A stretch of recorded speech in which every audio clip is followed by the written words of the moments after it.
TitleMatchNetwork.com.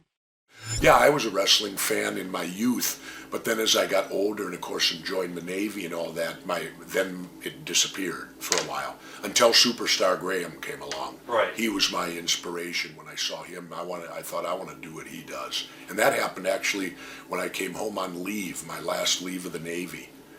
So you grew up and you enjoyed watching the business. Who are some of your favorite guys? Superstar Billy Graham, would you consider? No, Superstar was later. Okay. When I grew up, it was the Crusher and Mad Dog, and I was AWA because I grew up in Minnesota.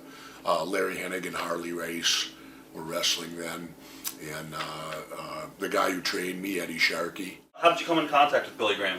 7th Street Gym one day. It was the day after I dyed my hair blonde. I walked in on a Saturday morning, and Leroy Schrant, who owned it, I walked in. He said, "Hey, your hero's here in the back working out." And I looked at him and said, "Bullshit." And I turned and looked around the corner, and Graham was back there doing lat pull downs. I quick got dressed in my workout gear to get out there so I could meet him. And Billy was great to me. He told me that you got to go out because I hadn't even gone anywhere yet. Right. He said, you got to go out, you got to go to a small territory first. He said, that's where you got to learn. And then he said, maybe then later you can go to the AWA or the WWF. Or at that time, it was the WWF. Vince Senior. Yeah, there was 3 W's to right. before the F. Hogan will tell you sometimes that he took that superstar gimmick with the flexing the biceps and all that kind of, and the headband and all that kind of paved the way for Hogan when he came in. Superstar Billy Graham. I'll never forget the thing I was going to do, and I think we touched on it earlier in some of these interviews about I was going to work with Muraco, and I did a thing where I jumped Superstar Billy Graham up in Oakland on TV and put the figure 4 on him, and he just had the hip operation. I had some major heat. And we were off rocking and rolling, but we went and did that. We went and did that European tour, and everybody got fired. 4 guys got fired. JYD, both Bulldogs, Don Muraco. I still had a job. Oh my God. Yeah. But Billy Graham, he was a guy that really paved the way for a whole new generation. You said Hulk Hogan, and you mentioned Jesse Ventura earlier, which a lot of similarities to that. Yeah, it's kind of like that same gimmick. I don't want to say they copied it, but it was, on those lines.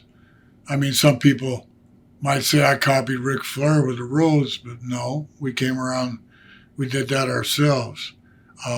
Just different timing of things, You were pretty much in the middle of an angle with Don Muraco.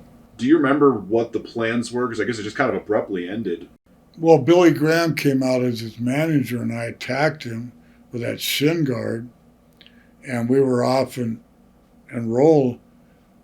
I put the figure 4 on Billy Graham, and we were ready to rock and roll Don Muraco, but we went on that tour. And the Bulldogs were in that tour. And it's sad because everybody got messed up on this liquid Valium. They fired Muraco for tearing his shirt off and not respecting an agent. Because I remember I went to Vince right away and I go, man, we did this. I put Superstar Billy Graham in the figure 4 and it was supposed to be off and running with Muraco. What am I going to do? He goes, Greg, here's the bench. Greg, I just can't put up with that disrespecting my agents, so I had to let him go. All right. And that was the end of that. That was the end of that. I begged for The Rock. I love Muraco. I wanted him to come back.